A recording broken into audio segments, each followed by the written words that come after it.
യോ what is up guys, വീണ്ടും ഒരു നല്ലൊരു വ്ളോഗിലേക്ക് നിങ്ങൾക്ക് ഏവർക്കും സുസ്വാഗതം. അപ്പോൾ ഗായ്സ്, നമ്മുടെ ഇന്നത്തെ പരിപാടി എന്ന് പറഞ്ഞാൽ തീർച്ചയായിട്ടും ഒരുപാട് വീഡിയോസ് ഇടുന്ന ഇടയിൽ നമുക്ക് ഏറ്റവും അത്യാവശ്യമായിട്ടുള്ള ഒരു ഘടകമാണ് ഒരു റോയൽ എൻഫീൽഡ് ബുള്ളറ്റിനെ നിങ്ങൾക്ക് പരിചയപ്പെടുത്തുക എന്നൊരു കർത്തവ്യം. അത് ഞാൻ നിങ്ങളുടെ മുന്നിലേക്ക് ഇന്ന് നിറവേറ്റുകയാണ്. അപ്പോൾ ഗായ്സ്, വീഡിയോയിലേക്ക് പോകുന്നതിന് മുൻപായിട്ട് എനിക്ക് നിങ്ങൾക്ക് എല്ലാവർക്കും തീർച്ചയായിട്ടും ഒരു നന്ദി പറയണം. കാരണം സബ്സ്ക്രൈബ് ചെയ്യാത്തവർ സബ്സ്ക്രൈബ് ചെയ്യുക, അതുപോലെ തന്നെ ലൈക്കും ചെയ്യുക. നിങ്ങളെല്ലാവരും അത് ചെയ്യുന്നുണ്ട്. അതുകൊണ്ടാണ് ചാനലിന് അത്യാവശ്യം നല്ലൊരു ഗ്രോത്ത് ഉണ്ട്. അതിന് വേണ്ടിയിട്ട് എല്ലാത്തിനും ഞാൻ നിങ്ങളുടെ അടുത്ത് നന്ദി പറയുന്നു എന്ന് പറഞ്ഞുകൊണ്ട് നമ്മൾ മുന്നോട്ട് പോവുകയാണ്. അപ്പോൾ നമ്മുടെ ഇന്ന് കൈവശമുള്ള വണ്ടി എന്ന് പറഞ്ഞാൽ റോയൽ എൻഫീൽഡ് ബുള്ളറ്റ് 350 ആണ്. വാഹനം 2020 ശരിക്കും പറഞ്ഞാൽ ഇറങ്ങിയത്. പക്ഷേ നമ്മുടെ കൈവശം നമ്മളൊരു സെക്കൻഡ് എടുത്ത വണ്ടിയാണിത്. സെക്കൻഡ് എടുത്തതെന്നാലും വെൽ മെയിൻറ്റെയിൻഡ് വണ്ടിയാണ്. അപ്പോൾ സെക്കൻഡ് എടുത്തതെന്ന് പറയുമ്പോഴത്തേക്കും 2020 വണ്ടി എന്താ പറയുക നിലത്തിലിറങ്ങുന്നത്.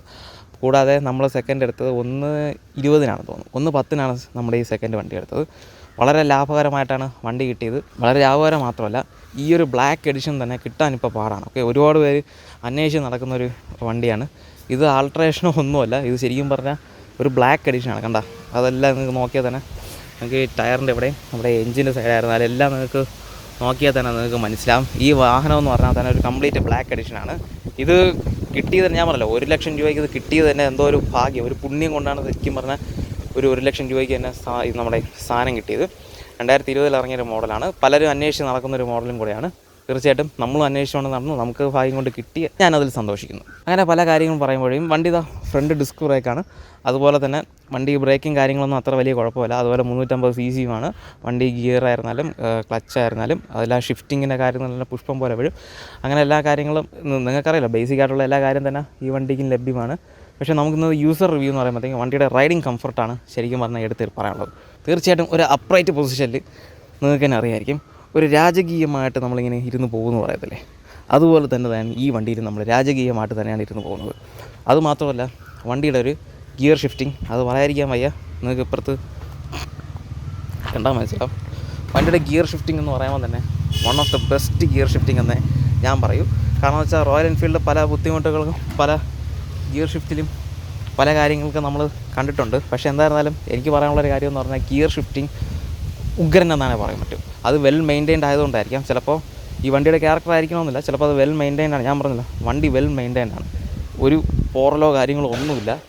എടുത്തത് എങ്ങനെയാണോ, സെക്കൻഡ് വാങ്ങിച്ചത് എങ്ങനെയാണോ അതുപോലെ തന്നെ വണ്ടി ഇരിപ്പുണ്ട്. വെൽ മെയിൻറ്റൈൻഡ് ആയതുകൊണ്ട് ഗിയറൊക്കെ വളരെ പുഷ്പം പോലെയാണ് വീഴുന്നത്. അതൊരു പ്ലസ് പോയിൻ്റായിട്ട് ഞാൻ പറയുന്നു. പിന്നെ നമ്മൾ വളരെ വലിയൊരു കാര്യം എന്ന് പറഞ്ഞാൽ പഴയ സ്റ്റാൻഡേർഡിൻ്റെ അതേ ഒരു ക്വാളിറ്റിയിൽ വെച്ച് തന്നെ വണ്ടി എന്താ പറയുക നിലത്തിറക്കിയിരിക്കുന്നതാണ്. അപ്പോൾ അതുമാത്രമല്ല, നമ്മളൊരു വണ്ടി ഓവർടേക്ക് ചെയ്യുന്ന ടൈമിലുള്ള ഒരു കോൺഫിഡൻസ് ഇതിന് ഇച്ചിരി കൂടുതലാണെന്ന് പറയാം. കാരണം വെച്ചാൽ നമ്മളൊന്ന് കൈ കൊടുത്താൽ മതി, വളരെ ബുമ്മനായി കയറിപ്പോവും. അതുമാത്രമല്ല, വണ്ടിയുടെ മൈലേജും കൂടെ നമുക്ക് പറയാറുണ്ട്. 35 കിലോമീറ്റർ മൈലേജ് വരെ കിട്ടുന്നുണ്ട്, വിച്ച് ഈസ് ഫൈൻ. 40 മിനിമം ഒരു ആവറേജ് മൈലേജ്. നമുക്കിതിൽ 35 കിട്ടുന്നുണ്ട്. ഒരുപാട് ലോങ് ഡ്രൈവൊക്കെ പോയിട്ടുണ്ട്. ലോങ് ഡ്രൈവ് എവിടെയൊക്കെ പോയിട്ടുണ്ടെന്ന് ചോദിച്ചാൽ നമ്മൾ എറണാകുളത്ത് വരെ പോയിട്ടുണ്ട്. എറണാകുളത്ത് വളരെ പുഷ്പം പോലെയായിട്ട് നമുക്കിത് പോയിട്ട് വരാം. അങ്ങനെയൊക്കെ ഒരുപാട് ക്വാളിറ്റിയൊക്കെ ഉണ്ട്. നമുക്ക് നമ്മുടെ നടുവേദന മുഴുവനൊന്നും അറിയില്ല, നിങ്ങൾക്ക് അതിനെ അറിയാലോ. അങ്ങനത്തെ ഒരു ഡിസ്കംഫർട്ടൊന്നുമില്ല. നല്ല എത്ര ലോങ് വരെ നമുക്ക് കിടിലുമായിട്ട് പോകാം. അതുമാത്രമല്ല, വണ്ടിയുടെ ഹാൻഡ്ലിങ് എല്ലാ കാര്യം നോക്കുമ്പോൾ തന്നെ നമ്മുടെ ആ പഴയൊരു സ്റ്റാൻഡേർഡ് നിങ്ങൾക്കറിയാം, ആ സ്റ്റാൻഡേർഡ് ഒരു പങ്കവും തട്ടാതെ അതുപോലെ തന്നെ ഇറക്കിയൊരു വണ്ടി തന്നെയാണ്. ഗൈസ്, കൂടെ അതുമാത്രമല്ല, നമ്മുടെ വേറൊരു കാര്യം പറയണത്, ഞാൻ എനിക്ക് 2013 ബുള്ളറ്റ് ഉണ്ടായിരുന്നൊരു ടൈം എനിക്കുണ്ടായിരുന്നു. അപ്പോഴേക്കും അത് വെച്ച് രണ്ടും കൂടെ കമ്പയർ ചെയ്ത് നോക്കുമ്പോഴത്തേക്കും ഇപ്പോഴത്തെ എഞ്ചിനെന്ന് പറഞ്ഞാൽ വളരെ വെൽ റിഫൈൻഡ് എന്ന് തന്നെ നമുക്ക് പറയാതിരിക്കാൻ വയ്യ. അതിന് ചെറിയ ഫോൾട്ടും കാര്യങ്ങളൊക്കെ ഉണ്ടായിരുന്നു. പ്രത്യേകിച്ച് എന്താ പറയുക, ഓവർടേക്ക് ചെയ്യുമ്പോഴുള്ളൊരു ഫോൾട്ടും, അതുപോലെ വണ്ടി ഭയങ്കര വൈബ്രേഷനും കാര്യങ്ങളൊക്കെ ഉണ്ടായിരുന്നു. വൈബ്രേഷൻ ഇവിടെ ഒരു നല്ല വോബിളിങ്ങും കാര്യങ്ങളുണ്ടായിരുന്നു. എന്തായിരുന്നാലും അത് വണ്ടിയുടെ അല്ലെങ്കിൽ എന്തെങ്കിലും ഫിസിക്സിനെ കുറിച്ച് എന്തെങ്കിലും കുറ്റമായിരിക്കാം, അത് വിട്. എന്തായിരുന്നാലും നമുക്ക് ഈ വണ്ടി സംസാരിക്കാം. ഇതിന് അങ്ങനെ വൈബ്രേഷനോ കാര്യങ്ങളൊന്നുമില്ല. വണ്ടി വെൽ റിഫൈൻഡാണ്. അപ്പോൾ പഴയ വണ്ടിയും ഈ പുതിയ വണ്ടിയും വെച്ച് നമുക്ക് കമ്പയർ ചെയ്ത് നോക്കുമ്പോൾ തന്നെ വണ്ടി കിടിലമെന്ന് പറയാതിരിക്കാൻ വയ്യ.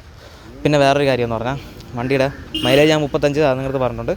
പിന്നെ നമ്മുടെ സർവീസ് എന്ന് പറഞ്ഞാൽ നമ്മൾ പുറത്ത് കൊടുത്താണ് കൂടുതലും സർവീസും കാര്യങ്ങളൊക്കെ ചെയ്യുന്നത്. അതിൽ പറയാനുണ്ട മെയിൻ കാര്യം, നല്ലപോലെ പണിയുന്നൊരു ചേട്ടനാണ്. അതുകൊണ്ട് വണ്ടി ഒരു പ്രശ്നമൊന്നും കിട്ടില്ല. സർവീസ് ഒരു 1000 രൂപയ്ക്ക്, ഓയിൽ 1000 രൂപയാണ്, നിങ്ങൾക്ക് എല്ലാവർക്കും അറിയാം. ഓയിൽ 1000 രൂപ, ബാക്കി എല്ലാ കാര്യങ്ങളും ചേർത്ത് ഒരു 500 രൂപ. അപ്പോൾ മെയിനായിട്ട് പിന്നെ വാട്ടർ വാഷും കാര്യങ്ങൾ അതെല്ലാം കൂടെ ചേർത്ത് ഒരു 1500, അല്ലെങ്കിൽ മെയിൻ ഒരു 2000-നകത്ത് തന്നെ സർവീസ് എല്ലാം നല്ല ക്ലീനായിട്ട് കിട്ടും. അതുകൊണ്ട് അതൊരു ഗുണം തന്നെയാണ്. അതല്ല ഞാൻ പറഞ്ഞത്, അതാണ് ഞാൻ നേരത്തെ നിങ്ങൾക്ക് ആദ്യമേ പറഞ്ഞത്, വണ്ടി വെൽ മെയിൻറ്റൈൻഡ് ആണ്. അതുകൊണ്ട് തന്നെ അതിൻ്റെ ഒരു ക്വാളിറ്റിയും ഒക്കെ വണ്ടി ഓട്ടിക്കുമ്പോഴും നിങ്ങൾക്ക് എന്താണെന്നാലും അറിയാൻ പറ്റും. ഗൈസ്, അത് മാത്രമല്ല, നമ്മുടെ പഴയ വണ്ടി കാർബറേറ്റർ ആണെന്ന് നിങ്ങൾക്ക് അറിയില്ല, പക്ഷേ ഇത് കാർബറേറ്ററല്ല, ഇത് ഫ്യൂവൽ ഇഞ്ചക്ഷനാണ്. അതുകൊണ്ടാണ് ശരിക്കും പറഞ്ഞാൽ നമുക്ക് മൈലേജ് തന്നെ ഇച്ചിരി കൂടുതൽ കിട്ടാനും എന്നുള്ള റീസൺ. പിന്നെ അതുപോലെ തന്നെ നമുക്ക് വണ്ടിയുടെ ആ ഒരു എൻജിൻ റിഫൈൻമെൻറ്റും സൈലൻസറൊക്കെ നമുക്കിപ്പോൾ കാണിച്ചു തരാം. ഇതിലെന്ന് പറഞ്ഞാൽ വണ്ടി നമുക്ക് സ്റ്റാർട്ട് ചെയ്യുക, KTM റോയൽ എൻഫീൽഡിൽ നമുക്ക് KTM ഒക്കെ ഇട്ട് വളരെ ട്രെൻഡിങ് ആണ്. എന്തായിരുന്നാലും വണ്ടി സ്റ്റാർട്ട് ചെയ്യുന്നു, സ്വിച്ച് ഓൺ ചെയ്യുന്നു, ഈ ശബ്ദം കേൾക്കുന്നു, നിൽക്കുന്നു, ഒറ്റ കിക്കിൽ തന്നെ നമ്മൾ എന്ത് ചെയ്യും, സ്റ്റാർട്ട് ചെയ്ത് കാണിച്ചു തരാം. കണ്ടാ, വളരെ സിമ്പിളായിട്ടാണ് അത് സ്റ്റാർട്ടായത്.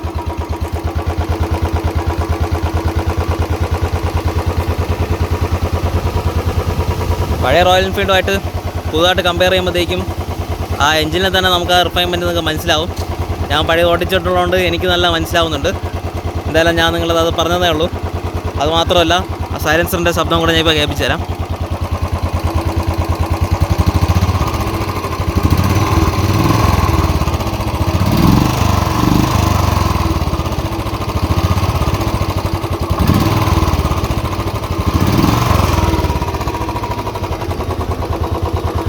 നമ്മളത് ഓഫ് ചെയ്യും. അത്രേ ഉള്ളൂ ഗൈസ്. നമുക്ക് ടയർസ് നോക്കിക്കഴിഞ്ഞാൽ ഫ്രണ്ടിൽ സിയാറ്റിൻ്റെ ടയർസാണ് വരുന്നത്. അതുപോലെ തന്നെ ബാക്കിൽ MRFൻ്റെ ടയറാണ്. നമുക്ക് 110-90 ടയറാണ്, ഓഫ് റോഡ് ടയറാണ്. വണ്ടി എപ്പോഴും വാങ്ങിച്ചത് എങ്ങനെയാണ് അതുപോലെ തന്നെയാണ്, നമ്മളതൊന്നും മാറ്റിയിട്ടില്ല. അതുകൊണ്ടാണ് ഞാൻ പറഞ്ഞത് നേരത്തെ വീണ്ടും 10-20 തവണ ഞാൻ പറഞ്ഞിട്ടുണ്ട്, വെൽ മെയിൻറ്റെയിൻ ആണ് വണ്ടി. ഓക്കെ, അതുപോലെ തന്നെ വണ്ടിയുടെ കംപ്ലയിൻസോ കാര്യങ്ങളോ അങ്ങനെ ഒന്നും വന്നിട്ടില്ല. ഓക്കെ, വിശ്വസ്തമായിട്ട് നമ്മളെടുത്തൊരു വണ്ടിയാണ്. പിന്നെ ഗൈസ്, നമ്മളെല്ലാ വീഡിയോയിലും ഞാൻ സ്ഥിരം പറയുന്നത് പോലെ എൻ്റെ ഒരു എക്സ്പീരിയൻസ് അനുസരിച്ച് 500 വെച്ച് നമുക്ക് തന്നെ എന്ത് ചെയ്യണം, ചെയിൻ ലൂബ് ചെയ്യണം. കാരണം നിങ്ങൾക്കറിയില്ല, ഓറിങ് കട്ടായി കഴിഞ്ഞാൽ പിന്നെ വണ്ടി പണി വരും, ചെയിൻ കംപ്ലൈൻ്റ് ആകും. അപ്പോൾ അതൊക്കെ നമ്മൾ എപ്പോഴും സൂക്ഷിക്കണം. നമ്മളെപ്പോഴും ചെയിൻ കറക്റ്റ് ടൈമിൽ തന്നെ ലൂബ് ചെയ്യണം. വണ്ടി സർവീസ് ചെയ്യണം കൂടെ നിങ്ങൾ ശ്രദ്ധിച്ചോണം. 5000 കിലോമീറ്റർ. ഓക്കെ, എൻ്റെ എക്സ്പീരിയൻസ് അനുസരിച്ച് 5000 കിലോമീറ്ററിലാണ് ഏറ്റവും ബെസ്റ്റ് സർവീസ്. 5000 വെച്ച് തന്നെ നിങ്ങൾക്ക് കിലോമീറ്റർ ഓടുമ്പോൾ തന്നെ വണ്ടി സർവീസ് ചെയ്യണം. ഓക്കെ, കൂടുതൽ നിങ്ങളിട്ട് കുഴപ്പിക്കരുത്. ഓക്കെ, തീരെ എന്താ പറയുക, ഒരു 6000-7000 കുറച്ച് വെയിറ്റ് ചെയ്യാമെന്ന് പറഞ്ഞതൊന്നും നിങ്ങളത് നിൽക്കരുത്. കാരണം ഇതൊക്കെ ഹെവി വണ്ടിയാണ്. ഓക്കെ, ഇത് മാത്രമല്ല, പലതും ഹെവി വണ്ടി ഇപ്പോൾ ഒരുപാട് ഇറങ്ങുന്നുണ്ട്, നിലത്തിറങ്ങുന്നുണ്ട്. നമ്മൾ ചെയ്യേണ്ട മെയിൻ കാര്യം എന്ന് പറഞ്ഞാൽ ലൂബ് ചെയ്യണം. അതൊക്കെ നമ്മൾ കറക്റ്റ് ടൈമിൽ ലൂബ് ചെയ്യണം. അതുപോലെ തന്നെ സർവീസും കാര്യങ്ങളെല്ലാം കറക്റ്റ് ടൈമിൽ തന്നെ ചെയ്യും. നമ്മളത് ലാഗ് അടുപ്പിക്കാൻ നിൽക്കരുത്. ലാഗ് അടുപ്പിച്ച് കഴിഞ്ഞാൽ നമ്മുടെ പോക്കറ്റിൽ തന്നെ ഒരുപാട് കാശ് വീണ്ടും എന്താണ് സ്പെൻഡ് ചെയ്യേണ്ടി വരും. ബാക്കിയുള്ള എല്ലാ കാര്യങ്ങളും ഒരുപാട് കംപ്ലൈൻ്റൊക്കെ വരും. ഓക്കെ, ഇതൊക്കെ അറിയാമല്ലോ. അപ്പോൾ നമ്മളത് മെയിൻറ്റെയിൻ ചെയ്ത് നമ്മളൊരു റൈഡർ അല്ല യൂസർ എന്ന നിലയിൽ നിങ്ങൾക്കത് ബാധ്യപ്പെട്ടതാണ്. പിന്നെ ഗൈസ്, വേറൊരു കാര്യം കൂടെ പറയാനുള്ളത്, ഇതിൻ്റെ സീറ്റിംഗ് കംഫർട്ടാണ്. നിങ്ങൾക്ക് തന്നെ അറിയാലോ, ഇത്രയും കുഷനായിട്ടുള്ളൊരു സീറ്റിംഗ്, നല്ല സോഫയിലിരുന്ന് പോകുമ്പോൾ നമുക്ക് പോകാം. ഓക്കെ, അത്രയും നല്ല സീറ്റിംഗ് കംഫർട്ടുണ്ട് എനിക്ക്. അത് പഴയ സ്റ്റാൻഡേർഡ് ബുള്ളറ്റിൽ തന്നെ അത് തന്നെ ഇവർ കീപ്പപ്പ് ചെയ്തിട്ടുണ്ട്. പക്ഷേ ചെറിയ മാറ്റം എന്ന് പറയുമ്പോഴത്തേക്കും അലോയ്സൊക്കെ ഫുൾ ബ്ലാക്കാണ്, ഞാൻ നേരത്തെ പറഞ്ഞ പോലെ. പിന്നെ എഞ്ചിൻ ഫുൾ ബ്ലാക്കാണ്. ഇത് ബ്ലാക്ക് എഡിഷൻ കൂടെയാണ്, പലരും തപ്പിക്കൊണ്ട് നടക്കുന്ന സാധനമാണ്. പിന്നെ ഞാൻ നേരത്തെ പറഞ്ഞ ഡിസ്ക് ബ്രേക്ക് ബാക്കിലില്ല, ഫ്രണ്ടിലെ ഡിസ്ക് ബ്രേക്കാണ്. പക്ഷേ സ്റ്റാൻഡേർഡിനെ മരിച്ച് പഴയ സ്റ്റാൻഡേർഡിനൊന്നും ഡിസ്ക് ബ്രേക്കൊന്നും അത് അവൈലബിൾ അല്ലായിരുന്നു. പക്ഷേ അത് അവർ ഇതിൽ കൊണ്ടുവന്നിട്ടുണ്ട്, എന്താണ് വിച്ച് ഈസ് നൈസ്. അതുപോലെ ഗൈസ്, ഓഡോമീറ്ററൊക്കെ പഴയ ആ ഒരു ബേസിക് ഓഡോമീറ്റർ തന്നെയാണ്. എന്തായിരുന്നാലും വിച്ച് ഈസ് നൈസ്, അതും നൈസ് തന്നെയാണ്.